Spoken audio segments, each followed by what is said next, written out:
අයිබෝවන්. අද අපි ඉගෙන ගමු අන්වීක්ෂවල කාර්යභාරය ගැන. අන්වීක්ෂ මුලින්ම ලෝකෙට හඳුන්වලා දීලා තියෙන්නේ ක්‍රිස්තු වර්ෂ 1590 වගේ කාලේ. දැන් අන්වීක්ෂ අපි භාවිතා කරන්නේ සෛල සහ ඒවායේ අන්තර්ගතය ගැන වැඩිදුර අධ්‍යයනයේදී තමයි අපිට අන්වීක්ෂ අවශ්‍ය වෙන්නේ. අද අපි ප්‍රධාන වශයෙන්ම අවධානය යොමු කරන්නේ අන්වීක්ෂ ගැන. අන්වීක්ෂ වල ප්‍රධාන කාර්යයන් දෙකක් තියෙනවා. පළවෙනි කාර්යය තමයි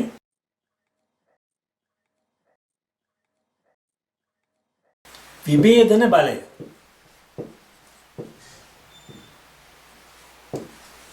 මේකට ඉංග්‍රීසියෙන් කියනවා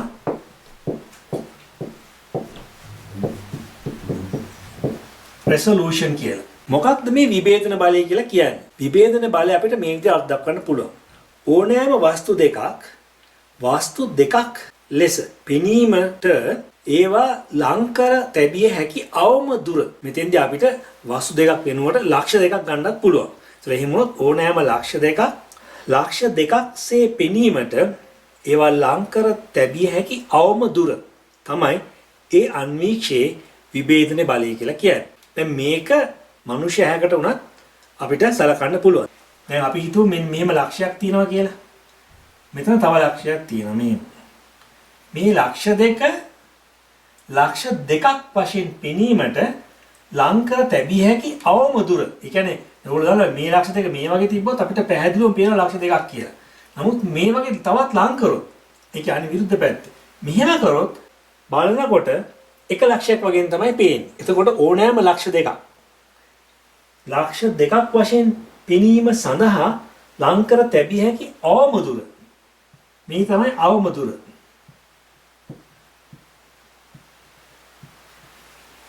එන්නේ දුර අපි ඒ අන්වීක්ෂයේ විභේදන බලය වශයෙන් සැලකනවා. දැන් මනුෂ්‍ය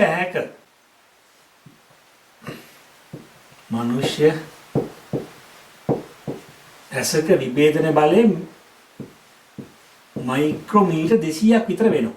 දැන් අපි ගත්තොත් එහෙම සංයුක්ත ආලෝක අන්වීක්ෂයක මේ විභේදන බලය ඇවිල්ලා 0.2 මයික්‍රෝමීටර් වගේ වෙනවා. ඉලෙක්ට්‍රෝන අන්වීක්ෂයක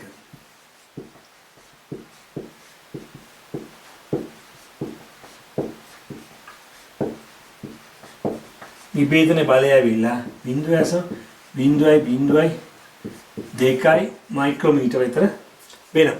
දැන් එතකොට ඔයගොල්ලෝ දන්නවා මනුෂ්‍ය ඇසක විභේදන බලය 200යි මයික්‍රෝමීටර්. ඒතර සංයුක්ත ආලෝක අන්වීක්ෂයක විභේදන බලය 0.2 මයික්‍රෝමීටර්.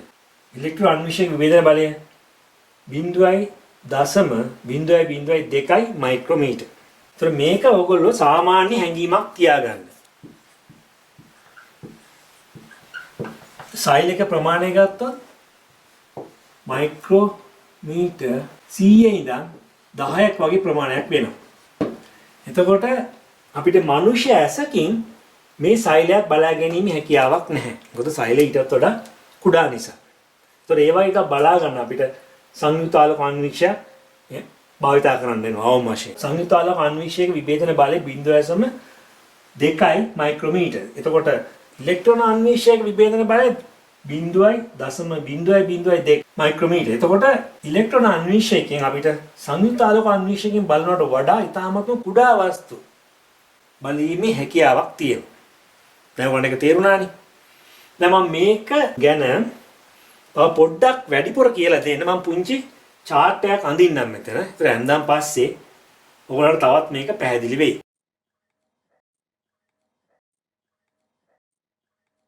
දැන් මම ඔයාලට කියලා දෙන්නම් මම මේ ඇඳලා තියෙන්නේ මොකක්ද කියලා. මේ තියෙන්නේ ප්‍රමාණයන්. මේක 10 ගුණාකාර වලින් තියෙන. ඒ කියන්නේ 0.1 නැනෝමීටර් තමයි මේ යටම තියෙන්නේ. ඊළඟට 1 නැනෝමීටර්. ඊළඟට 10යි නැනෝමීටර්. ඊට පස්සේ 100යි නැනෝමීටර්. ඊට පස්සේ 1 මයික්‍රෝමීටර්. ඊළඟට 10යි මයික්‍රෝමීටර්. 100යි මයික්‍රෝමීටර්. ඊට පස්සේ 1යි මිලිමීටර්. ඊළඟට 1යි සෙන්ටිමීටර්. ඒ ප්‍රමාණයන් තමයි මේ ප්‍රතිදක්ෂය දක්වලා තියෙන්නේ. මෙතන මම දක්වලා තියෙන්නේ සාමාන්‍යයෙන් ඒ වස්තු වල ප්‍රමාණය. උදාහරණයක් ගත්තොත් ගෙම්බි බිත්තර ගත්තොත් ගෙම්බි බිත්තර මිලිමීටර් එකකට වඩා පොඩ්ඩක් වැඩි විශාලයි. දැන් බොහෝ සත්ත්ව සහ ශාක සෛල තියෙන්නේ මයික්‍රෝමීටර් 100 සිට 10 දක්වා ප්‍රමාණය. දැන් බොහෝ බැක්ටීරියා ඉන්නේ මයික්‍රෝමීටර් 1 ඉඳන් මයික්‍රෝමීටර් 10 කියන ප්‍රමාණය. මේ දෙක අතර තමයි නියස්ටියයි මයිටොකොන්ඩ්‍රියයි තියෙන්නේ. ඒතර නියස්ටියල ප්‍රමාණය සාමාන්‍යයෙන් ගත්තොත් මයික්‍රෝමීටර් 10ට වඩා විශාලයි. ඊළඟට මයික්‍රෝමීටර් 1ට වඩා විශාලයි මයිටොකොන්ඩ්‍රියා. ඒත් බොහෝ බැක්ටීරියා ඉන්නේ මේ මයික්‍රෝමීටර් 1 සිට 10 කියන සීමාවේ. නමුත් කුඩා බැක්ටීරියා ඉන්නවා නැනෝමීටර් 100ට වඩා විශාල. මේ තියෙන එක. එතන වෛරස් නැනෝමීටර් 100ට වඩා කුඩායි. එම රයිබෝසෝම නැනෝමීටර් 10ට වඩා විශාලයි. දැන් මේ දක්වලා තියෙන්නේ. ඊළඟට ප්‍රෝටීන සහ ලිපිඩ නැනෝමීටර් 10ට වඩා කුඩායි. ඊළඟ නැනෝමීටර් 1 ප්‍රමාණය ඉන්නවා කුඩා අණු පරමාණු දකුල දානවා ඊට වඩා කුඩායි. ඒක නැනෝමීටර් 0.1කට වඩා පොඩ්ඩක් විශාලයි. දැන් ඊළඟට මෙතන තියෙන්නේ මනුෂ්‍ය ඇසට පෙනෙන පරාසය. ඒ කියන්නේ ඉහළ වස්තු වල ඉඳන් අපිට මයික්‍රෝමීටර් 100ට වඩා පොඩ්ඩක් වැඩි වෙනකම් අපිට බලා ගැනීම හැකියාවක් තියෙනවා. ඒ කියන්නේ ගෙම්බි බිත්තර අපිට අනිවාර්යෙන් බලන්න පුළුවන්. අපිට ඇහෙන් අඳුරන්න පුළුවන් ගෙම්බි බිත්තර කියලා. නමුත් කිසියම් වස්තුවක් මයික්‍රෝමීටර් 100ට වඩා කුඩා නම් අපිට බලා ගැනීම හැකියාවක් නැහැ. මොකද අපේ පරාසය එතන ඉවර වෙනවා. ඊට පස්සේ අපිට අවශ්‍ය වෙනවා කිසියම් බාහිර උපකරණයක්. එතකොට අපි සංයුක්ත ආලෝක අන්වීක්ෂය ගත්තොත් එහෙම සංයුක්ත ආලෝක අන්වීක්ෂයෙන් බලා ගන්න පුළුවන් අපිට ගෙම්බි බිත්තර බලන්න පුළුවන්. ඒ කියන්නේ මිලිමීටර් 1 ඉඳන් වගේ විශාලව බලන්න පුළුවන්. එතන ඉඳන් කුඩාම ඒවා බැලුවොත් එහෙම නැනෝමීටර් 100ට වඩා පොඩ්ඩක් විශාල ඒවා වෙනකම් සංයුක්ත ආලෝක අන්වීක්ෂයේ පරාසය තියෙනවා. එතනින් එහාට කුඩා වස්තු දැකීමේ හැකියාවක් සංයුක්ත ආලෝක අන්වීක්ෂයට නැහැ. එතකොට අපිට අවශ්‍ය වෙනවා ඊට වඩා ප්‍රබල අන්වීක්ෂයක්. ඉතින්දේ භාවිත කරනවා ඉලෙක්ට්‍රෝන අන්වීක්ෂයක්. ඉලෙක්ට්‍රෝන අන්වීක්ෂයේ පේනවා පරාසය මයික්‍රෝමීටර් 100 ඉඳන් නැනෝමීටර් 0.1 වගේ වෙනකම් අපිට බලා ගැනීම හැකියාවක් තියෙනවා. එතකොට ඉලෙක්ට්‍රෝන අන්වීක්ෂයක් ආධාරයෙන් අපිට බොහෝ සත්ව හා ශාක සෛල ඊළඟට බොහෝ බැක්ටීරියාවන් නියස්ටි මයිටොකොන්ඩ්‍රියා කුඩා බැක්ටීරියාවන් වෛරස් රයිබෝසෝම ප්‍රෝටීන් ලිපිඩ්ස් සහ කුඩා අණු බලා ගැනීම හැකියාවක් ඉලෙක්ට්‍රෝන අන්වීක්ෂයෙන් තියෙනවා. එතකොට දැන් ඔයගොල්ලන්ට දල හැඟීමක් එනවා මනුෂ්‍යයසට පේන පරාසය සංයුක්ත ආලෝක අන්වීක්ෂයේ පේන පරාසය සහ ඉලෙක්ට්‍රෝන අන්වීක්ෂයේ පේන පරාසය ගැන හැඟීමක්. මේක මතක තියාගන්න අවශ්‍ය නැහැ. නමුත් ඉතින් දැන ගැනීමට ඉතාමත්ම සුදුසුයි. මම මේක ඉදිරිපත් කරේ සාමාන්‍යයෙන් මනුෂ්‍ය ඇහැ ඊළඟට සංයුක්ත ආලෝක අන්වීක්ෂය ඊළඟ ඉලෙක්ට්‍රෝන අන්වීක්ෂය වලට දැකිය හැකි පරාසය ගැන හැඟීමක් ලබා දීමට. එකපාරක් විභාගයේදී අහලා තිබ්බ ආලෝක අන්වීක්ෂයෙන් බලද්දී දර්ශන වෙන කුඩාම විවය කුමක්ද කියලා විව කීපයක් දීලා. එතෙන්දී බැක්ටීරියා තමයි සාමාන්‍ය දැනීමක් තිබ්බොත් වටිනවා කියලා මට හිතෙනවා.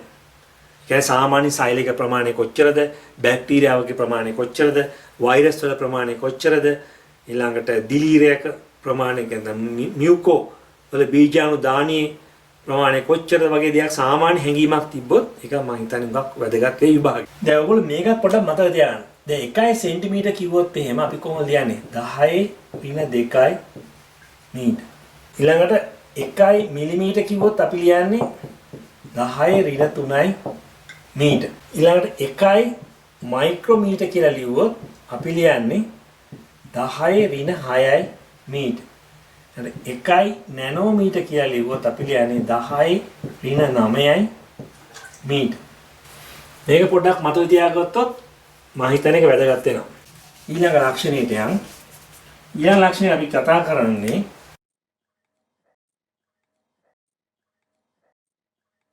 විශාලනය. එහෙම නැත්නම් මැග්නිෆිකේෂන්.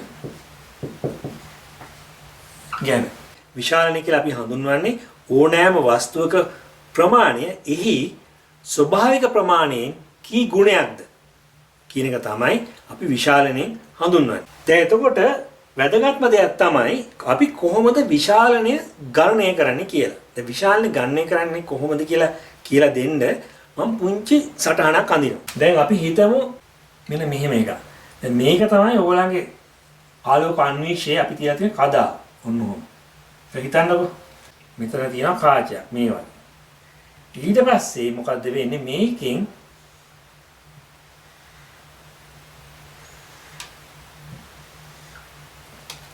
මෙතන තවත් කාචයක් තියෙනවා. ඔය වගේ.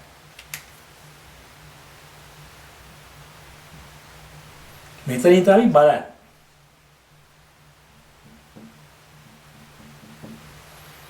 ඕක තමයි සාමාන්‍යයෙන් අපි ගත්තොත් අන්වීක්ෂයක් තුල සිද්ධ වෙන්නේ. මම අඳිනවා දැන් අන්වීක්ෂය බාහිරින්. මේ තමයි අර මුල් කොටස. ඊට පස්සේ මෙන්න මේ ටික තියෙන්නේ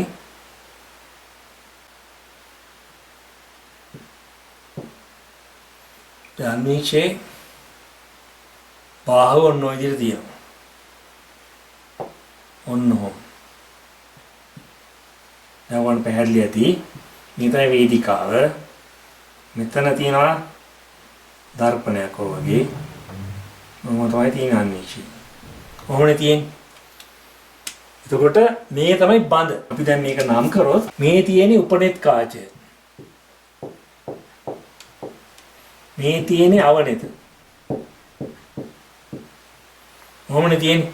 මෙතන තමයි කදාව තියෙන්නේ. එතකොට මේ කරකවන්න පුළුවන් ඒවා තමයි මේ තියෙන්නේ. කාචය මෙතන තුනක් තියෙනවානේ. ඕගොල්ලෝ දන්නවා 4 තියෙනවා, 10 තියෙනවා, 40 තියෙනවා.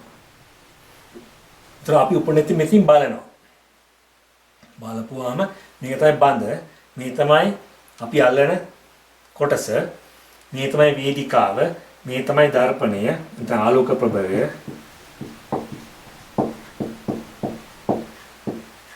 මොන්නේ තියෙන්නේ? දැන් ඕනෑ වස්තුවක් දිහා අපි සංයුක්ත ආලෝක අනුක්ෂයෙන් බලනකොට අපිට මේ වගේ තමයි පේන්නේ. ඒතර වෙන්නේ මොකද්ද? මෙතන තියෙනවා අපි බලන වස්තුව. මේ අවනෙත් කාචයෙන් ඒකේ ප්‍රතිබිම්බයක් හදනවා මෙහි. ඒ කියන්නේ විශාල කළ තමයි මෙතන හැදෙන්නේ. ඒ විශාල කළ හැදෙන එක වස්තුව වෙනවා උපනෙත් කාචයට. ඒ උපනෙත් කාචයෙන් ඒක තවත් විශාල කරලා අපිට පෙන්වනවා මෙතන. ඒතර සාමාන්‍යයෙන් උපනෙතේ අපි භාවිතා කරන්නේ එක්කෝ විශාලන 10ක්. එහෙම නැත්නම් 15 විශාලන එකක් තමයි භාවිතා කරන්නේ. දැන් අවනෙත අපි භාවිතා කරන්නේ අවබලයට 4ක විශාලනයක්. එහෙනම් දැන් මැදි බලයට 10ක්. එහෙනම් අධි බලයට අපි පාවිච්චි කරන්නේ 40ක් විශාලයි.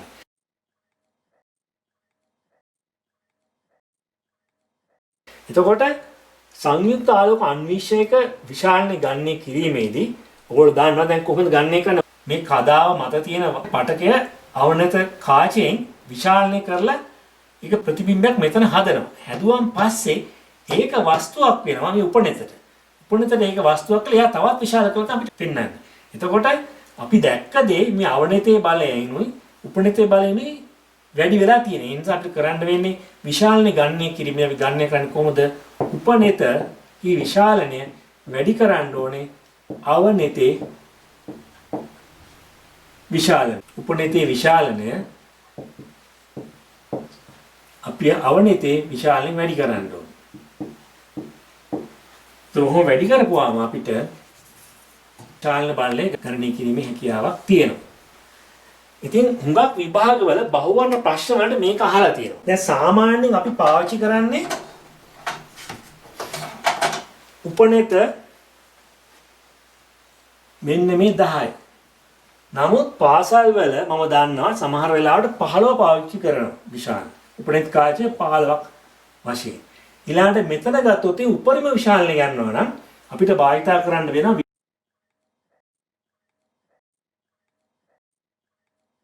විශේෂිත කාචය. අපි ඒ කාචයට කියනවා තෙල් වල ගිල්වන කාචය. ඒකේ විශාලනය 100යි. ඒක අපි කියනවා ඉංග්‍රීසියෙන් කියනවා oil immersion lens කියලා. ගිල්වන කාචය. එතකොට ඒකේ විශාලනය 100යි. තමයි මම 100 කියලා තියෙන්නේ. එතකොට බොහෝ බහුවර්ණ ප්‍රශ්න වල අහලා තියෙනවා සංයුක්ත ආලෝක අන්වීක්ෂයකින් ඔබට ලබාගත හැකි උපරිම විශාලනය කුමක්ද කියලා. එහෙනම් අපි කොහොමද ගණනය කරන්නේ?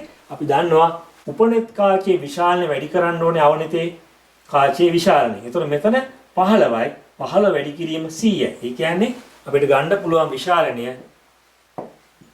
උපනේතේ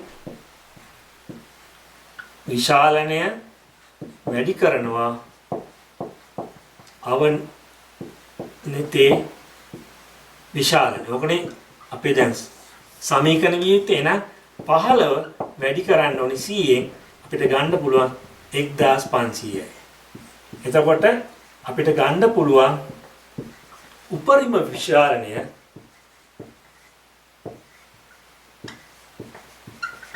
1500. කියන්නේ අපි බලන වස්තුවේ විශාලණය 1500 ගුණයකින් වැඩි කරලා තමයි සංයුක්ත ආලෝක අන්විෂයේදී අපිට බලා ගන්න හම්බ වෙන්නේ. ඉතින් මේක මතක තියාගන්න ඕනේ. මේක මතක තියාගන්න ඕනේ ඔයගොල්ලන්ගේ සාමාන්‍ය භාවිත කරන උපනෙත් කාචේ විශාලණිය 15යි. එතකොට oil immersion lens එකක් එහෙම නැත්නම් තෙල් වල ගින්වන ලද කාචයක් අපි භාවිත කරනවා නම් එතන විශාලණිය 100යි. එතකොට 15 වැඩි කිරීම 100 කියන්නේ 1500යි.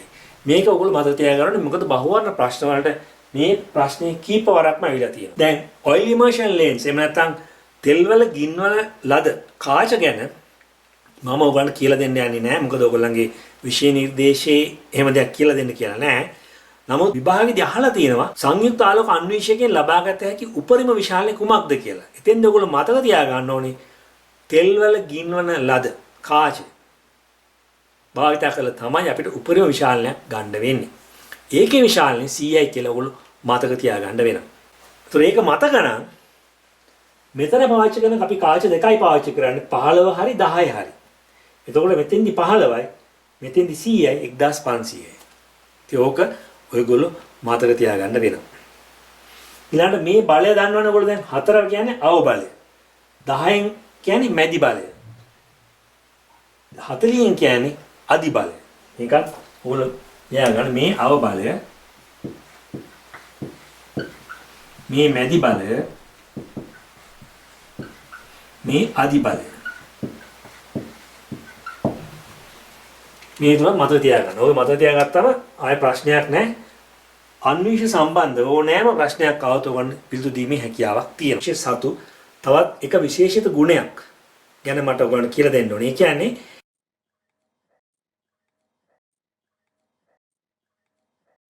අපි කියන්නේ කොන්ට්‍රාස්ට් කියලා. එහෙම නැත්නම් එකක් තව එකකින් වෙන් කර හඳුනා ගැනීමේ හැකියාවක් තියෙනවා. කියන්නේ කොන්ට්‍රාස්ට් කියලා. එහෙම නැත්නම් එකිනෙකක් වෙන් කර හඳුනා ගැනීමේ හැකියාවක් අනුශීල තියෙනවා. මේ මොකක්ද කියලා මම කියලා දෙන්නම්. කියන්නේ මෙහෙමයි. සත්ත්ව පටකයක් ගත්තොත් ඒ පටකයේ සෛල වලින් සමන්විතයි. නමුත් ඒ පටකයේ වර්ණ ගන්නලා තිබ්බේ නැත්තම් සම්නික්ෂයෙන් බැලුවම අපිට ඒ හැම තැනක්ම එක හා සමානව පේනවා. නමුත් අපි වර්ණ ගැන්නුවොත් අපිට ඒ පටකයේ තියෙන සෛල වල න්‍යාෂ්ටි වෙන පාට කිනොත් සෛලප්ලාස්ම වෙන පාට කිනොත් පේශි සෛල වෙන පාට කිනොත් වර්ණ ගැන්වෙනවා. ඒ වර්ණ ගැන්වුවන් පස්සේ අන්වීක්ෂයෙන් බැලුවොත් අපිට ඒ එකිනෙකින් වෙන් කර හඳුනා ගැනීමේ හැකියාවක් තියෙනවා. ඒක ඉතාමත්ම වැදගත්. එතෙන්දී අපි භාවිතා කරනවා වර්ණක. දැන් මේ වර්ණක ගැන මම වැඩිදුරට කතා කරන්න බලාපොරොත්තු වෙන්නේ නැහැ. නම් මම සාමාන්‍යයෙන් කියලා දෙන්න. සෛල වර්ණ ගන්නවද්දී වර්ණක දෙකක් අපි භාවිතා කරනවා. එකක් තමයි හිමටොක්සිලින් අනික තමයි ඉයොසින්. හිමටොක්සිලින් එහෙමත් අපි කියන H කියලා අනික ඉයොසින් කියන E කියලා. මෙන්න මේ වර්ණක. දැන් මේ දෙක එකතු කරලා අපි කියනවා H and E කියලා. H and E. මේකෙ මෙන්න මෙච්චරයි. දැන් අපි සත්ත්ව පටකයක් අරගෙන අපි හිමටොක්සිලින් වර්ණ ගන්නවා මුලින්ම. ඊට පස්සේ අපි ඒකම ඉයොසින් වලින් වර්ණ ගන්නවා. එහෙම වර්ණ ගන්නලා බැලුවම අපිට පේනවා ඒ සත්ත්ව පටකයේ තියෙන න්‍යාෂ්ටි තද නිල් නැත්නම් කළු පාටට වර්ණ ගැන්විලා. සෛලපාස්මය රෝස පාටට වර්ණ ගැන්විලා. ඊළඟට පේශි සෛල තියෙනවා රතු පාට වර්ණ ගැන්ලා තියෙනවා. ඒ කියන්නේ දැන් මෙහිම මේ වගේ වර්ණකින් වර්ණ ගත්තාන් පස්සේ අපිට පේනවා අපි તો මෙහෙම සෛල තියනවා කියලා. මේ වගේ න්‍යාෂ්ටි නිල් පාටට නැත්නම් කළු පාට වර්ණ ගැන්ලා තියෙනවා මෙහෙම. ඔන්න වගේ. එතකොට මේ සයිලෝප්ලාස්මේ රෝස පාටට වර්ණ ගැන්ලා තියෙනවා මෙහෙම. ඊළඟට මේකේ පේශි ශෛලයක් කියම තියෙනවා නම් රතු පාට වර්ණ ගැන්ලා තියෙන මෙන්න මේ වගේ. නැත්නම් එතකොට අපිට පටකයක් හඳුනා ගැනීමේදී න්‍යෂ්ටි වෙනම හඳුනා ගන්න පුළුවන්, සෛල වෙනම හඳුනා ගන්න පුළුවන්. මේ හැකියාවක් තියෙනවා. සාමාන්‍යයෙන් අපි සත්ත්ව පටක නිරීක්ෂණය කරනවා රෝග නිරීක්ෂණය කරන්න. ඒ වගේ අවස්ථා අපි සංයුක්ත ආලෝක අන්වේෂය භාවිත කරන කලින් ඒ පටක වර්ණ ගන්වන්න ඕනේ. ඒ වර්ණ ගන්වන්නේ හිමොටොක්සිලින් සහ ඉයොසින් වලින්. එතකොට ඒ දෙකෙන් වර්ණ ගත්තාන් පස්සේ න්‍යෂ්ටි තද නිල් පාට, හරි කළු පාට, ඊළඟට සයිලෝප්ලාස්ම රෝස පාටට, ඊළඟට පේශි සෛල තියෙනවා නම් රතු පාටට වගේ වර්ණ ගැන්වෙනවා. සංයුක්ත ආලෝක අන්වේෂය භාවිතයෙන් මේ පටකවල විවිධ කොටස් විවිධ පාට වලින් වර්ණ ගැන්වීම නිසා හඳුනා ගැනීම හැකියාවක් ලැබෙනවා. ඒක රෝග විනිශ්චයට වැදගත් වෙනවා. පරපෝෂිතව ඉන්නවනම් ඒගොල්ලෝ වෙනම හඳුනා ගන්න පුළුවන්. ඔගොල්ලෝ අහලා තියෙන බයොප්සියක් ගන්නවා කියලා. ඒ අරගෙන බලන්නේ දැන් පිළිකා සෛල හඳුනා ගැනීමට වගේ දෙයකට මේක භාවිත කරන්න පුළුවන්. දැන් ඒකත් අපි දැන් දන්නවා. දැන් ඊට පස්සේ වැදගත් දෙයක් තියෙනවා මේ විශේෂයෙන්ම මේ සංයුක්ත ආලෝක අන්වේෂයේ දැන් අපි ඔයගොල්ලෝ දැනගත්තා බල දෙකක් ගැන. මොනවද මේ බල?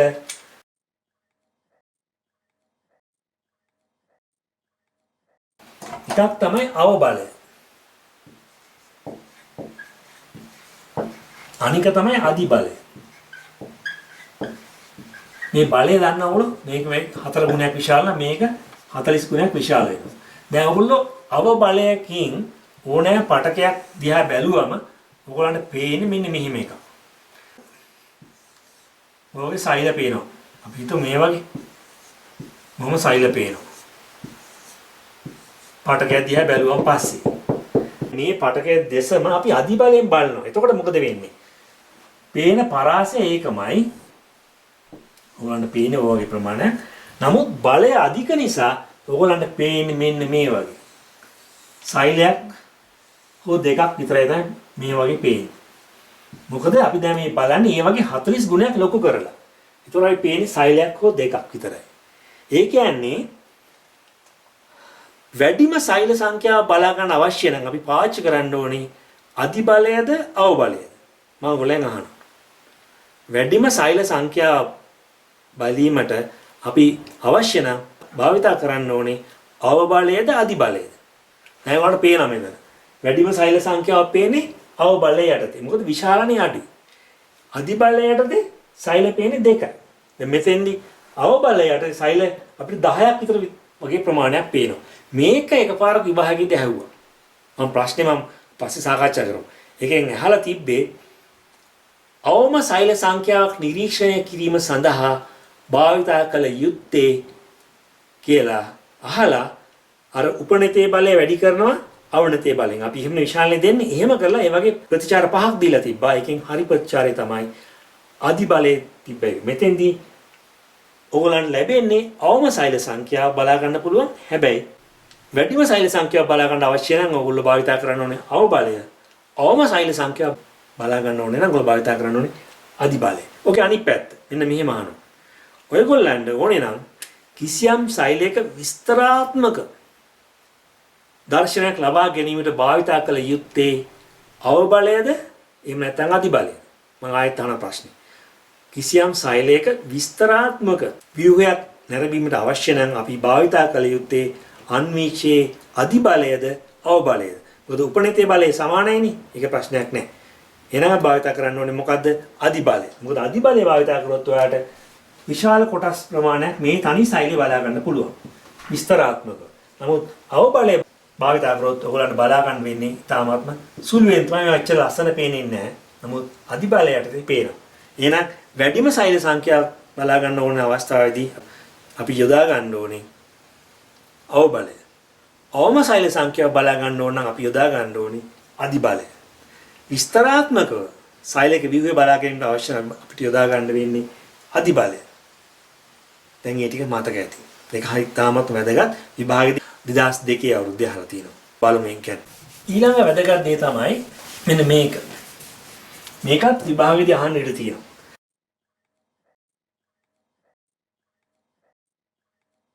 විස්තරාත්මක සටහන නෙමෙයි සමහර වෙලාවට අන්වීක්ෂය අවබලය යටතේ දැකිය හැකි දර්ශීය ද්විබීජ පත්‍රි ශාක කඳක හරස් කඩක ව්‍යුහය අඳින්න කිව්වොත් අපි අඳින්නේ කොහොමද?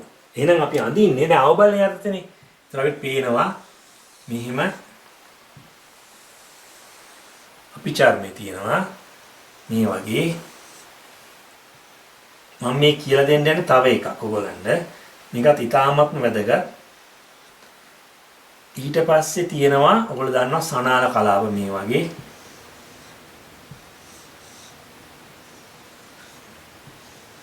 කොහොම මැදින් ඔයගොල්ලෝ දන්නවා කැම්බියම කියලා. මොකද තියෙනවා. දැන් අපි නම් කරන්න ඕනේ මේක. කොහොමද නම් කරන්නේ? මේ තමයි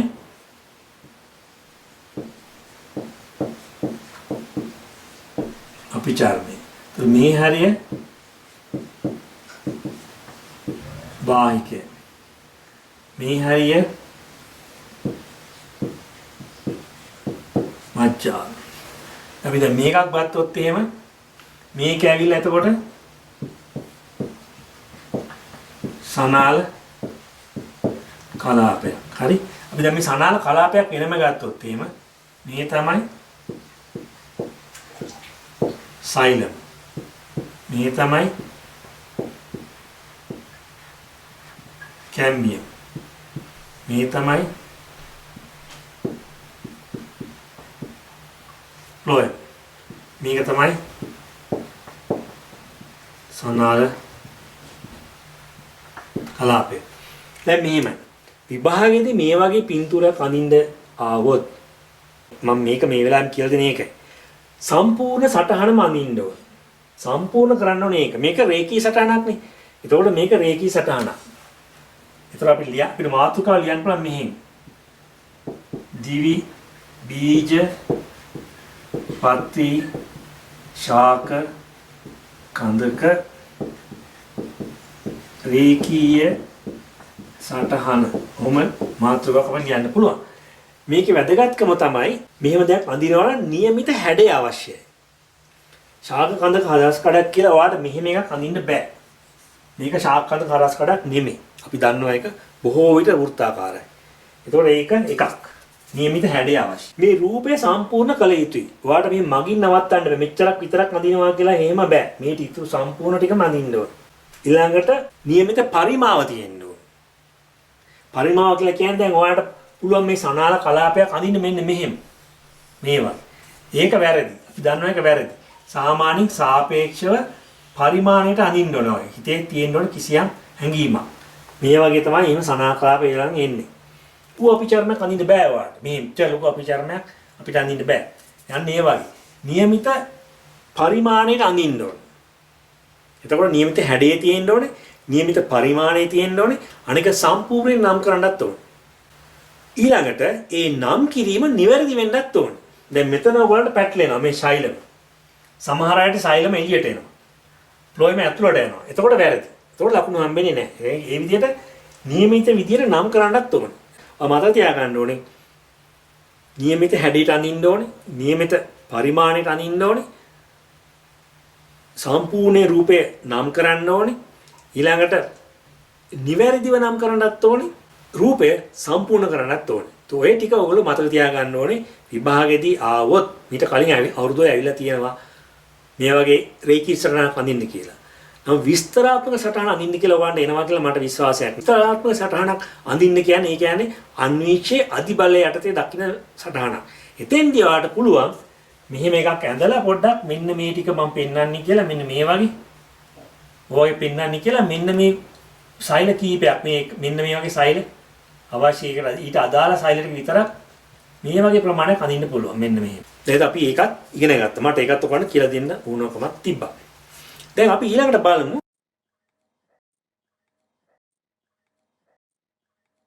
දැන් අපි ඉගෙන ගත්තා සංයුක්ත ආලෝක අන්වීක්ෂය සහ ඉලෙක්ට්‍රෝන අන්වීක්ෂය. එතකොට සංයුක්ත ආලෝක අන්වීක්ෂයේ තියෙන වාසි මොනවද? දැන් සංයුක්ත ආලෝක අන්වීක්ෂය ගත්තොත් මිල සාපේක්ෂව ඉලෙක්ට්‍රෝන අන්වීක්ෂයට වඩා බොහෝමයක් අඩුයි. ඒ නිසා බහුලව අපිට මුණ ගැහෙනවා. ඒ හින්දා අපිට හොයාගැනීමේ හැකියාවක් තියෙනවා. ඒකෙන් බලීමේදී අපිට පුළුවන් මිලිමීටර් 1 ඉඳන් නැනෝමීටර් 100 දක්වා වගේ ප්‍රමාණයක වස්තුන් බැලීමේ හැකියාවක් තියෙනවා. ඒ වගේම අපිට අජීවී සෛල සහිත කදා නැරඹීමට හැකි. ඒ වගේම වැදගත් දෙයක් තමයි නැත්නම් ඒක සෛලික ජීවීන් අපිට පියවියෙන් බලා ගන්න පුළුවන්. ඒ අනික තමයි ඒ සත්තුන්ගේ ස්වභාවික වර්ණයන්, ස්වභාවික සංසරණ විලාසයන්. ඒ කියන්නේ ඇමීබා වගේ සතෙක් අපිට සංයුක්ත ආලෝක අන්වීක්ෂණ නිරීක්ෂණය කළා එයාගේ ව්‍යාජපාද කොහොමද හැසිරෙන්නේ? එයා ආලෝකයෙන් එළියට යනවද? ආලෝකයේ දෙසට එනවද? ඊළඟට යුග්ලිනා වගේ ගත්තොත් එයා සංචාරණය කරන විලාසය පැරමීසියම් වගේ සත්තු අපිට ආලෝක අන්වීක්ෂණයෙන් බැලීමේ හැකියාවක් තියෙනවා. ඒක ඉතාමත්ම වැදගත්. මොකද සජීවී නිදර්ශක පියවි ඇසින් බැලීමේ හැකියාවක් සංයුක්ත ආලෝක අන්වීක්ෂණ භාවිතයේදී අපිට තියෙනවා. ඒ වගේම අජීවී පටක අපිට බලා ගැනීමේ හැකියාවක් සංයුක්ත ආලෝක අන්වීක්ෂණයෙන් තියෙනවා. ඊළඟට වර්ණ ගන්නුවන් පස්සේ ඒකේ තියෙන අර එකිනෙකින් වෙනස් කර ගැනීමේ හැකියාව නිසා විවිධ පටක වර්ග, විවිධ සෛල වර්ග, ඒ සෛල වල න්‍යෂ්ටි ඊළඟට ප්ලාස්ම පටලයේ විවිධ වර්ණ වලින් වර්ණ ගත්තන් පස්සේ එකිනෙකින් වෙන් කර හඳුනා ගැනීමේ හැකියාවකුත් සංයුක්ත ආලෝක අන්වීක්ෂණයේදී අපිට ලබා ගන්න පුළුවන්. සංයුක්ත ආලෝක අන්වීක්ෂය ඔයගොල්ලෝ දන්නවා උපනෙත අපිට මාරු කරන්න පුළුවන් 10 බලයකට හෝ 15 බලයකට. ඊළඟට අවනෙත් කාච ගත්තොත් අපිට පුළුවන් 4 10 40. එහෙම නැත්නම් 100 වගේ තෙල් වල ගිලවන ලද කාචයක් භාවිත කරලා උපනෙත් කාචය වෙනස් කරන්න පුළුවන්. ඒ නිසා උපනෙත සහ අවනෙත් කාච වෙනස් කිරීම තුළින් විශාලණය වෙනස් කිරීමට අපිට හැකියාවක් ලැබෙනවා. ඒ වගේ වාසිය අපිට සංයුක්ත ආලෝක අන්වීක්ෂණයෙන් ලැබෙනවා. එතකොට ඉලෙක්ට්‍රෝන අන්වීක්ෂණය ගත්තොත්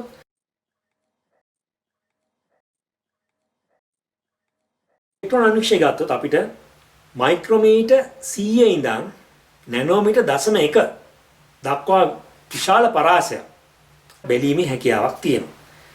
ඊළඟට ඉලෙක්ට්‍රෝන අන්වීක්ෂණයේ තියෙන තවත් වැදගත් දෙයක් තමයි ඊ타ත්ම කුඩා අංශු ප්‍රෝටීන් වල ව්‍යුහය, වෛරස් වල ව්‍යුහය, ඊළඟට රයිබෝසෝම ඒ වගේ දේවල් බලා ගැනීමේ හැකියාවක් ඉලෙක්ට්‍රෝන අන්වීක්ෂණයෙන් තියෙනවා. හැබැයි ඒ සියලුම දේවල් අපි බලන්නේ සිද්ධ වෙන්නේ රික්තකයක් තුලදී. ඒ නිසා ජීවී නිදර්ශක බැලීමේ හැකියාවක් ඉලෙක්ට්‍රෝන අන්වීක්ෂණයෙන් අපිට ලබා ගන්න බෑ. ඒක එක අතකින් පාඩුයි. දැන් සංයුක්ත ආලෝක අන්වීක්ෂණයේදී අපිට ජීවි නිදර්ශක බලා ගන්න පුළුවන්, ඒගොල්ලන්ගේ චර්යාවන් බලා ගන්න පුළුවන්. නමුත් ඉලෙක්ට්‍රෝන අන්වීක්ෂණයේදී බලා ගන්න බෑ. ඒ වගේම අපිට පියවි ඇසින් ඒ නිදර්ශක බැලීමේ හැකියාවක් නෑ. අපිට ඡායාරූප ගත කළ ඒ ඡායාරූප තමයි නිරීක්ෂණය කිරීමේ හැකියාවක් ලැබෙන්නේ ඉලෙක්ට්‍රෝන අන්වීක්ෂණයෙන්. ප්‍රතිබිම්බ පියවි ඇසින් බැලීමේ හැකියාව ඉලෙක්ට්‍රෝන අන්වීක්ෂණයෙන් අපිට නැහැ.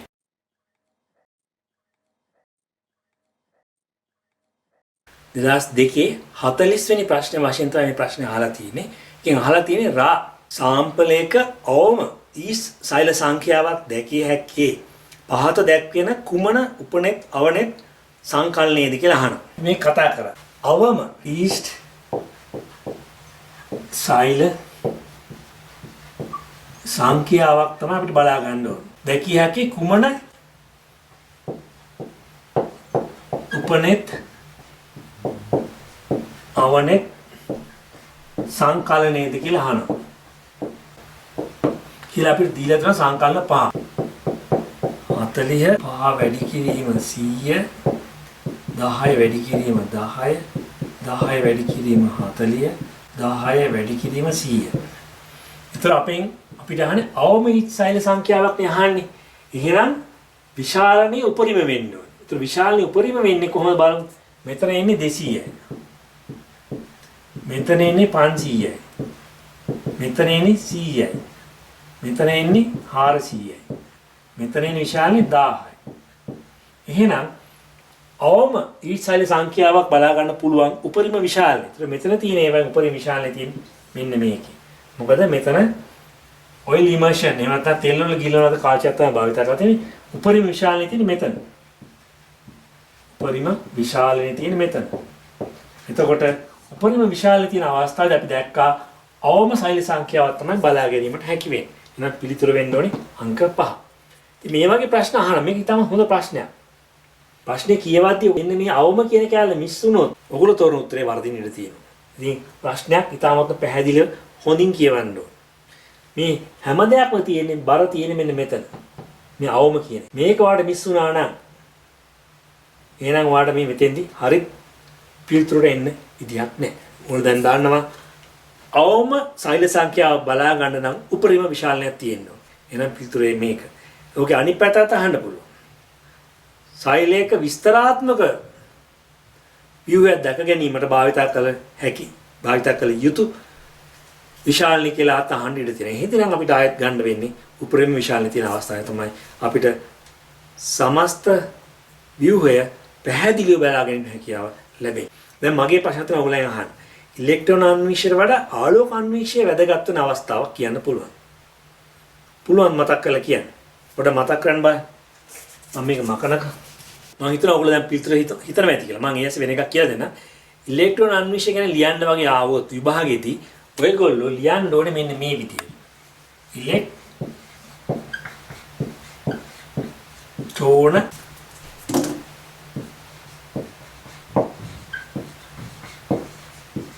ඕගොල්ලෝ ලියන්න ඕනේ මෙන්න මේ විදියට. ඕගොල්ලෝ ලියන්න බෑ.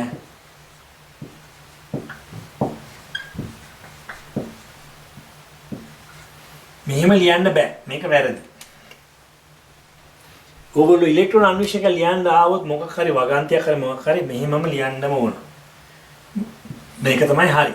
ඕගොල්ලන්ට මෙහෙම ලියන්න බෑ. ඊ අකුර දාලා අන්වීක්ෂක ලියන්න බෑ. මෙහෙම අන්වීක්ෂ නැහැ. ඒක මතක තියාගන්න. හරිද? මේ වගේ දේවල් ලියන්න බෑ. ඔයා ලියන්න ඕන ඉලෙක්ට්‍රෝන අන්වීක්ෂය කියලා. මේ ඉලෙක්ට්‍රෝන කියන වචනම ලියන්න ඕනේ. පන්තියේ සටහන් ලියන වෙලාවේදී ඔයාලට මේ වගේ කියලා අන්වීක්ෂක ලියන්න පුළුවන්. නමුත් විභාගයේදී ලියන්නේ මේක ඉලෙක්ට්‍රෝන අන්වීක්ෂය කියලාම ලියන්න ඕනේ. මෙහෙම ලිව්වොත් ලකුණු හම්බෙන්නේ නැහැ. හරි. දැන් අපි ප්‍රශ්නෙට යමු. ඉලෙක්ට්‍රෝන අන්වීක්ෂයට වඩා සංයුක්ත ආලෝක අන්වීක්ෂය වැදගත් වෙන්නේ ඇයි කියලා මම ප්‍රශ්නයක් ඇහුවා. වැදගත් වෙන්නේ ඇයි? එක හේතුවක් තියෙනවා. ඒ හේතුව තමයි සංයුක්ත ආලෝක අන්වීක්ෂයෙන් අපිට සජීවී නිදර්ශක නිරීක්ෂණය කිරීමේ හැකියාවක් තියෙනවා. නමුත් ඉලෙක්ට්‍රෝන අන්වීක්ෂයෙන් සජීවී නිදර්ශක නිරීක්ෂණය කිරීමේ හැකියාවක් නැහැ. මොකද අපි ඉලෙක්ට්‍රෝන අන්වීක්ෂණ නිරීක්ෂණය කරන්නේ ඔක්කොම රික්තකයක් තුළ. ඒ කියන්නේ අජීවී ඒවා තමයි නිරීක්ෂණය කරන්නේ. ඒතකොට සජීවී ඒවා නිරීක්ෂණය කිරීමේ වාසිය අපිට සංයුක්ත ආලෝක අන්වීක්ෂයෙන් ගෙන දෙනවා. ඒ කියන්නේ සතෙක් සජීව සංචාරණය කරන ජලයේ සංචාරණය කරන ආකාරය ඇමීබා වගේ බැලුවොත් දාලා අපිට බලන්න පුළුවන් ව්‍යාජපාද චලනය කරන ආකාරය ඊළඟ පැරමීසියම් කොහොමද චලනය වෙන්නේ? ඒ වගේම පැරමීසියම්ගේ ඛණ්ඩණය වෙන අවස්ථා, සංයුග්මනය වෙන අවස්ථා, ඒ වගේ අවස්ථාවක් ජීවි ක්‍රියාවලිය බැලීමේ හැකියාවක් අපිට තියෙනවා සංයුක්ත ආලෝක අන්වීක්ෂයෙන්. ඒවා සංයුක්ත ආලෝක අන්වීක්ෂයේ තියෙනවා. දැන් මෙනවා හරි ප්‍රශ්නයක් මේහා සම්බන්ධව තියෙනවා නම් ඔයගොල්ලන්ට පුළුවන් පල්ලෙහා කමෙන්ට් සෙක්ෂන් එකේ කමෙන්ට් කරන්න මම ඒවට පිළිතුරු දෙනවා. එහෙනම් ඔබට ආයිබෝන්. ඔබට ජය.